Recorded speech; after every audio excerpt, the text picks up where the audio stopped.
NCERT exemplar problem class 10th maths exercise 11.3 question number 10th कह रहे कि find the area of the minor segment of a circle. अब हमें minor segment circle का जो उसके एरिया को फाइंड करना है and if it is given कि रेडियस जो है that is 14 centimetre when the angle of the corresponding sector is 60 degree, यानी कि जो सेंट्रल एंगल है वो क्या दे रखा है 60 डिग्री के बराबर है और हमें माइनर सेगमेंट के एरिया को निकालना है। बहुत सिंपल क्वेश्चन है, लेकिन मैं इस क्वेश्चन को यहां पर इसलिए यूज कर रहा हूं कि थोड़ा सा कुछ इसमें लॉजिकल एस्पेक्ट है वो आपको बताने की कोशिश करूंगा। आइए स्टार्ट करते हैं। तो सबसे पहले हम इसका फिगर ड्रॉ कर लेते हैं ताकि आपको अच्छे तरीके से यह रहा आपके पास फिगर, राइट, सर्कल रहा। तो कह रहे कि area of the minor segment of a circle of radius 14 centimetre when the angle of the corresponding sector is 60 degree, यानी कि यह आपके पास 60 डिग्री गिवन है। तो यहां पर अगर हम O ले लें, this part is A, this part is B, तो this part is 60 degree given है ना। तो अब हमें माइनर सेगमेंट का एरिया फाइंड करना है। तो इस कॉर्ड को अगर हम ज्वाइन कर दें तो यानी कि we have to find out the area of this region. इस रीजन के एरिया को हमें फाइंड करना है और यहां पर हमने C ले लिया। तो आई थिंक फिगर आपको बिल्कुल क्लियर दिख रहा होगा और आप समझ गए होंगे कि अब हम कैसे करने वाले हैं इसको। अब यहां पे दो इंपॉर्टेंट बात है। एक तो सबसे पहले 60 डिग्री है, तो हमें यह देखना है कि जब यहां पे 60 डिग्री है तो ये ट्रायंगल का लुक क्या होगा, ये ट्रायंगल कौन सा ट्रायंगल होगा। तो आपके स्कूल के पेपर्स में एक तो 120 डिग्री हो सकता है, यहां पर एक 60 डिग्री हो सकता है, 90 डिग्री भी हो सकता है। तो ये दो तीन अलग अलग केसेस आते हैं, ठीक है। तो पहले पार्ट में कहा कि जब 60 डिग्री है तो हमें चेक करना है, हमें पता है कि भाई ये दोनों रेडियस हैं और radius is already given that is 14 centimetre. तो दोनों रेडियस, भाई रेडियाई तो सर्कल के सेम ही होंगे। तो जब ये दोनों पार्ट ओ ए ओ बी के इक्वल है तो यहाँ दोनों पार्ट भी इक्वल होंगे, नहीं यहाँ दोनों पार्ट भी इक्वल होगा। जब ये 60 डिग्री है तो रिमेनिंग क्या बचा 120 डिग्री, तो यानी कि दोनों भी इक्वल हो जाएंगे तो 60 डिग्री के इक्वल हो जाएंगे। यानी कि इस केस में जो ट्रायंगल बना वो क्या बन गया, इक्विलेटरल ट्रायंगल बन गया। तो बहुत सिंपल है कि हम सेक्टर के एरिया से क्या करेंगे, इक्विलेटरल ट्रायंगल के एरिया को माइनस करेंगे। और इक्विलेटरल ट्रायंगल के एरिया आप सबको पता है कि जब हम इक्विलेटरल ट्रायंगल के एरिया फाइंड करते हैं तो कैसे फाइंड करते हैं, √3/4 इंटू साइड स्क्वायर इंटू ए स्क्वायर जिसे हम लिखते हैं। तो यहां तक तो समझ में आ गया। अब जो माइनर सेगमेंट यहां पर है दैट इज ACBA, या उसको हम बहुत बार ACB कहते हैं, लेकिन मैं सजेस्ट करता हूं आप उसको ACBA बोलोगे। जब ACBA बोलोगे तो कंप्लीट आप रीजन को एक्सप्लेन करते हो तो ज्यादा वो बेहतर क्लियर होता है फिगर वाइज।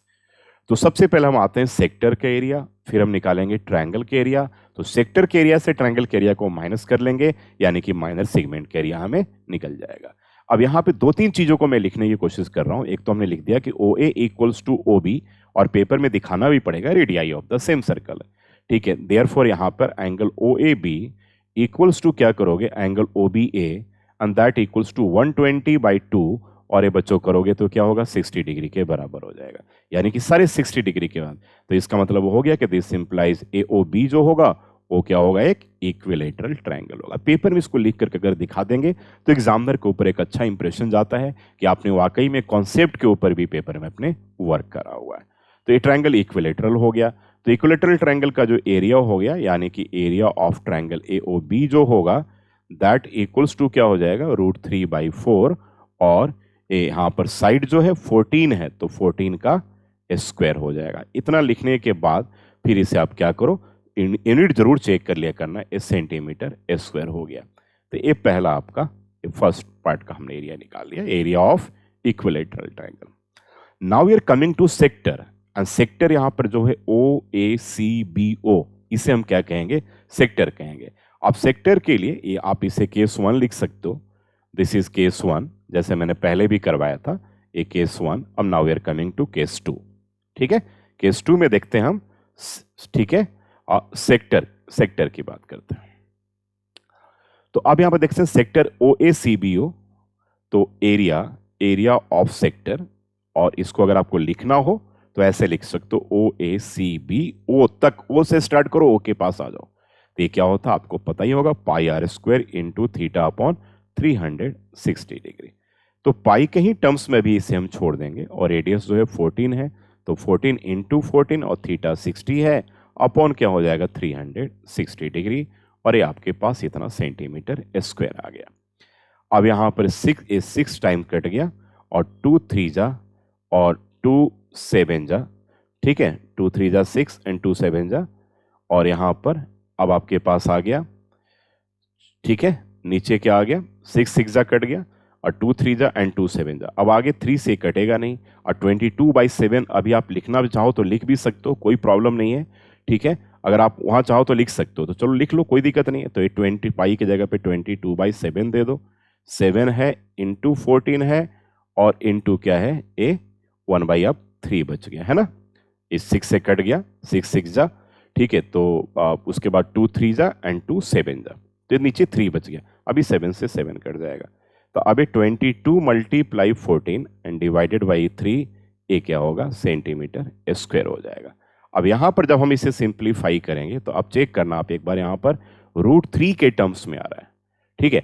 तो √3 में 1.73 पुट कर सकते हो, करके उसे सॉल्व कर लोगे, लेकिन मैं उसे भी उस तरीके से सॉल्व नहीं कर रहा हूँ।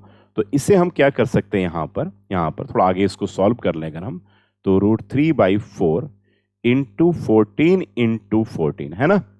तो 2 2 जा एंड 2 7 जा कर लिया, 2 2 जा 4, 2 7 जा, फिर 2 7 जा हो गया बच्चों।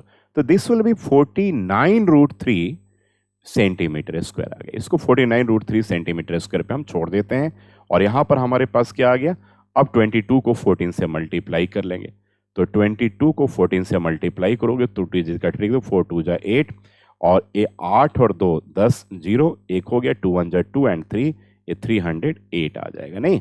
तो ये आपके पास आ गया 308 डिवाइडेड बाई 3 सेंटीमीटर स्क्वायर, अगर आप इसे पाई के जगह पे 22/7 लिख दोगे तो अब आ जाओ नाउ रिक्वायर्ड। अब नाउ रिक्वायर्ड जो होगा, now required area equals to, जो बड़ा जो रीजन था वो सेक्टर था, और सेक्टर हमारे पास क्या है, इसको हम 2 मान लेंगे, लेट दिस बी 2, और जो पहले निकाला उसको हम क्या कर लेंगे, 1 मान लेंगे। तो यानी कि एरिया किसका, सेकेंड पार्ट का, एरिया 2 माइनस क्या करेंगे, एरिया किसका, फर्स्ट पार्ट का। तो यहाँ पर 308/3 माइनस एरिया फर्स्ट पार्ट का क्या है, यहाँ पर 49√3, तो 49√3 ए ब्रैकेट में सेंटीमीटर स्क्वायर। अगर आप इसे फर्दर ब्रेक करना चाहते हो तो √3 के जगह पे 1.73 लिख करके फिर मल्टीप्लाई करके यहाँ पे डिवाइड कर दीजिएगा, फिर इसे माइनस कर लीजिएगा, you will get your right answer.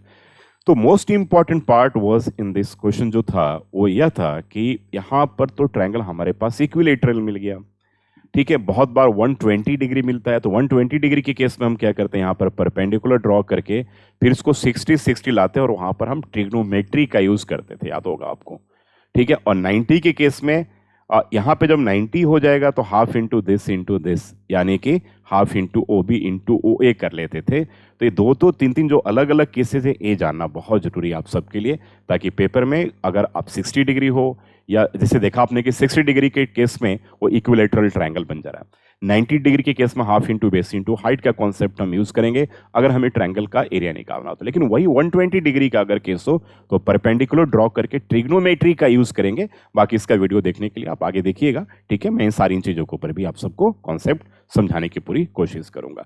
तो इस तरीके से आप इसके आंसर को बड़े आराम से निकालिए। सिंपल क्वेश्चन था, लेकिन पेपर में अगर आता है तो 2 मार्क्स के कैटेगरी में पक्का यह क्वेश्चन पूछा जा सकता है।